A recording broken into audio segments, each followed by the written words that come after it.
Formula 4 car பந்தயம் தொடங்குவதில் தாமதம் ஆகியிருக்கிறது பற்றிய மேலும் விவரங்களை செய்தியாளர் பாஸ்கர் கூற கேட்கலாம். வணக்கம் பாஸ்கரன். தொழில்நுட்ப கோளாறு காரணமாக போட்டி தொடங்குவதில் தாமதம் ஏற்பட்டிருப்பதாக சொல்லப்பட்டிருக்கிறது. அப்படி என்ன தொழில்நுட்ப கோளாறு ஏற்பட்டிருக்கிறது? கள சூழல் என்ன? ஃபார்முலா 4 கார் பந்தயம் நடத்தப்படும் என்பது குறித்தான அறிவிப்பு ஏற்கனவே வெளியிடப்பட்டிருந்தது. FIA அந்த சான்றிதழ்கள் முறைப்படி சமர்ப்பிக்க வேண்டும். அதற்கான கால அவகாசம் என்பது 12 மணிக்கு கொடுக்கப்பட்டிருந்தது. மீண்டும் முறையிட்டு SIA மூலமாக 4 மணிக்குள் நாங்கள் அந்த சான்றிதழை சமர்ப்பிப்போம் அப்படிங்கறத உறுதியாக சொல்லியிருக்கிறார்கள்.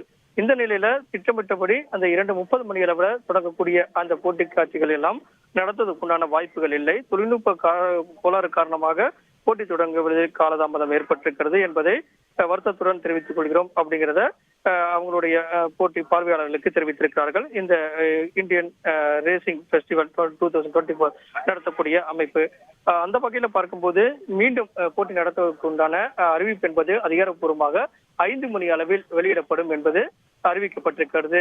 போட்டிக்கான சூழல் அப்போது எப்படி இருக்கிறது என்பது குறித்து தான் 5 மணிக்கு அட்டவணை வெளியிடப்படும் பட்சத்தில் தொடங்குவதில் தாமதம் ஏற்பட்டுள்ளது. இதற்கான காரணம் குறித்த தகவல்களை செய்தியாளர் சடையாண்டியிடம் கேட்கலாம். சடையாண்டி, தாமதத்திற்கு காரணமாக என்ன சொல்லப்பட்டுள்ளது? தமிழ்நாடு விளையாட்டு மேம்பாட்டு ஆணையம் மற்றும் RPPL என சொல்லக்கூடிய ரேசிங் ப்ரமோஷன் பிரைவேட் லிமிடெட் எனப்படும் தனியார் நிறுவனமும் இணைந்துதான் இந்த ஃபார்முலா 4 இரவு நேர கார் பந்தயத்தை சென்னையில் நடத்த முடிவு செய்து திட்டமிட்டிருந்தார்கள். அதன்படி கடந்த ஆண்டே நிறைய வேலைகள் செய்யப்பட்டு எக்ஸாம் புயல் காரணமாக தடைப்பட்டது. இதனைத் தொடர்ந்து நடப்பாண்டு எப்படியாவது நடத்திவிடலாம் என்ற ஒரு நோக்கத்தோடு இந்த இரண்டாவது இந்திய கார் பந்தய திருவிழாவின் 2வது சுற்று சென்னை தீவுத்திடலை சுற்றி நடத்துவதற்கான அனைத்து ஏற்பாடுகளுமே தயார் நிலையில் இருந்தது. இந்த சூழ்நிலையில் சர்வதேச ஆட்டோமொபைல் கூட்டமைப்பு வழங்கக்கூடிய சான்றிதழ் கிடைப்பதில் தொடர்ந்து தாமதம் ஏற்படுகிறது. இருவித காரணங்களுக்கு தொடர்ந்து FIA அதிகாரிகள் ஆய்வு பணியை மேற்கொண்டு வருகிறார்கள். 12 மணிக்கு ஆய்வானது முடிவு செய்யப்பட்டு தரச்சான்றிதழ் வரும் என்று சென்னை உயர் நீதிமன்றத்திலேயே விளையாட்டு மேம்பாட்டு ஆணையம் சார்பில் உறுதி செய்யப்பட்டது. இன்னும் இந்த FIA அதிகாரிகளுடைய சோதனை ஆய்வானது கொண்டிருக்கிறது. அதன் காரணமாக அந்த லைசன்ஸ் கிடைப்பதில், சான்றிதழ் கிடைப்பதில் தொடர்ந்து காலதாமதம் நீடிக்கிறது. இதன் தொடங்கப்பட வேண்டிய அந்த கார் பந்தயமானது இன்னும் தொடங்கப்படாமலேயே இருக்கிறது. தொடர்ந்து இந்த RPPL மேனேஜ்மெண்ட் தரப்பிலிருந்து பல்வேறு விதமான குளறுபடிகள் தொடர்ந்து நீடித்துக் கொண்டே இருக்கிறது. எந்த பகுதியில் பார்வையாளர்களை அனுமதிப்பது, எந்த பகுதியிலிருந்து பாதுகாப்பு ஏற்பாடுகள் எல்லாம், அனைத்து பாதுகாப்பு ஏற்பாடுகளும் தயார் நிலையில் இருக்கிறதா என்ற ஆய்வை RPPL நிர்வாகமே இன்னமும் முடிவு செய்யப்படவில்லை என்ற ஒரு சூழ்நிலை தான் தற்பொழுது இங்கு நிலவிக் கொண்டிருக்கிறது. அண்மை செய்தியை பார்க்கிறோம். சென்னையில் ஃபார்முலா 4 கார் பந்தயம் தொடங்குவதில் தாமதம் ஏற்பட்டிருக்கிறது. தொழில்நுட்ப கோளாறு காரணமாக ஃபார்முலா 4 போட்டிகள் துவங்குவதில் தாமதம் என்று முதற்கட்டமாக சொல்லப்பட்டிருக்கிறது. எப்போது போட்டிகள் தொடங்கும் என 5 மணிக்கு அறிவிக்கப்படும் என்றும் சொல்லப்பட்டிருக்கிறது. சென்னை தீவுத்திடலில் இதற்கான பாதை அமைக்கப்பட்டு சென்னையில் ஃபார்முலா 4 கார் பந்தயங்கள் தொடங்கும் என்று சொல்லப்பட்டிருந்தது. நிலையில் 2 பிரிவுகளாக போட்டி நடைபெறும் நிலையில் தற்போது தொழில்நுட்ப கோளாறு காரணமாக இந்த போட்டிகள் தொடங்குவதில் தாமதம் ஏற்பட்டுள்ளது.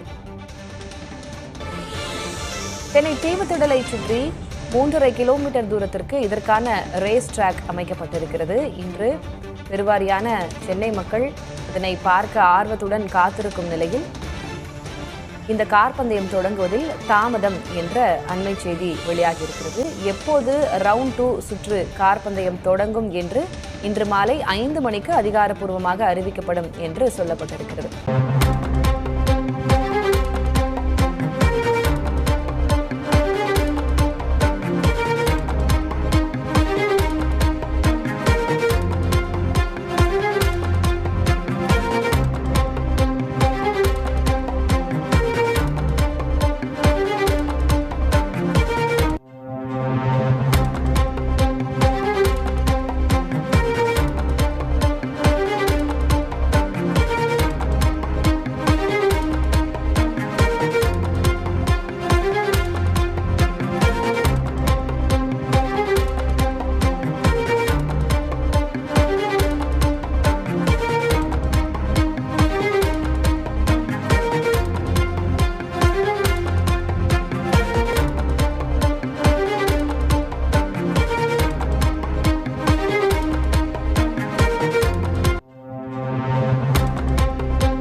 எஃப்ஐஏ சான்று பெறுவதில் அதற்கான நேரத்தை நீட்டிக்க வேண்டும் அப்படின்ற கோரிக்கையோடு உயர்நீதிமன்றத்திற்கு வந்திருந்த வழக்கு அதில் 8 மணி வரை அவகாசத்தை வழங்கியிருக்கிறது உயர்நீதிமன்றம். செய்தியாளர் சுரேஷ் கூடுதல் விவரத்தோடு இருக்கிறார். சுரேஷ், நீதிமன்றத்தில் நடந்த வாதங்கள் என்ன? 8 மணி வரை அவகாசம் வழங்கப்பட்டிருக்கிறது, கூடுதல் விவரங்கள்.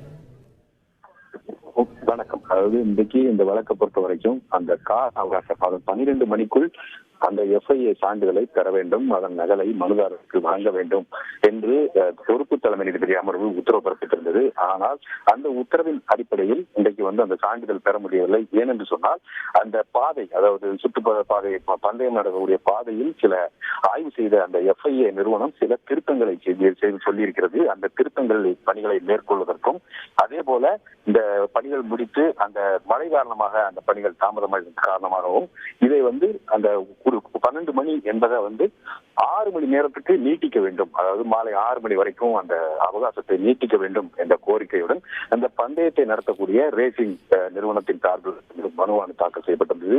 இந்த மனு அவசர வழக்காக நீதிபதி ஆர் சுரேஷ்குமார் மற்றும் பாலாஜி அடங்கிய அமர்வு இன்னைக்கு விசாரணைக்கு எடுத்துக்கொண்டது. இந்த விசாரணையின் போது ரேசிங் நிறுவனம் தரப்பில் ஆஜரான மூத்த வழக்கறிஞர் இந்த போட்டி ஆரம்பத்துல 3-4 மணிக்கு இந்த தகுதி போட்டி, பயிற்சி போட்டி என்பது துவங்க இருந்தது. 5:30 மணிக்கு பந்தயம் துவங்குவதற்கான வாய்ப்புகள் இருக்குது. அதனால இந்த 12 மணிக்கு இந்த சான்றிதழை பெற வேண்டும் என்ற அந்த உத்தரவை திருத்தி அமைக்க வேண்டும் என்ற ஒரு கோரிக்கை முன்வைத்து விட்டது. அதே போல் 6 மணிக்குள் இந்த சான்றிதழ் கிடைத்துவிடும். 6 மணிக்குள் சான்றிதழ் கிடைத்த பிறகு அதன் பிறகு பந்தயம் துவங்கப்படும். அந்த பந்தயம் துவங்குவதற்கு முன்பு கண்டிப்பாக சான்றிதழ் பெறப்படும் என்று இந்த தேசிய ரேசிங் நிறுவனம் தரப்பில் தெரிவிக்கப்பட்டது. அதே போல தமிழக அரசு தரப்பிலும் அந்த சான்றிதழ் பந்தயம் துவங்குவதற்கு முன் பெறப்படும் என்று தெரிவிக்கப்பட்டது. ரேசிங் நிறுவனம் மேலும் சொல்லும் போது நிகழ்ச்சிக்கு முன்தான் இந்த 1 மணி நேரம் இல்ல 2 மணி நேரம் முன்னாடி தான் இந்த சான்றிதழானது வழங்கப்படுது அப்படின்னு சொல்ல உடனே நீதிபதி குறுக்கிட்டு இந்த சான்றிதழ் ஒருவேளை மறுக்கப்பட்டால் என்ன பண்ணுவீங்க அப்படின்னு கேட்கும்போது, அப்படி சான்றிதழ் மறுக்கப்படும் பட்சத்துல இந்த பந்தயமானது தள்ளி வைக்கப்படும் என்ற ஒரு பதிலை ரேசிங் நிறுவனம் தெரிவித்தது. இந்த பணிகள்லாம் முடியறதுக்கு ஒரு 7 மணி வரைக்கும் இருக்கிற ஆகும் என்ப காரணத்தினால சான்றிதழ் பெறுவதற்கான அந்த காலக்கெடுவை 12 மணி என்பதை 7 மணி வரை நீட்டிக்க வேண்டும் என்ற ஒரு கோரிக்கை முன்வைக்கப்பட்டது. தமிழக அரசு தரப்புல சான்றிதழ் இல்லாமல் பந்தயம் நடத்தப்பட மாட்டாது என ஏற்கனவே உயர்நீதிமன்றத்துல தமிழக அரசு உத்தரவாதம் அளித்திருக்கிறது என்று சுட்டிக்காட்டப்பட்டது. இதையடுத்து இரவு 8 மணி வரைக்கும் நீதிமன்றம் அவகாசம் வழங்கி உத்தரவு பிறப்பித்திருக்கிறது.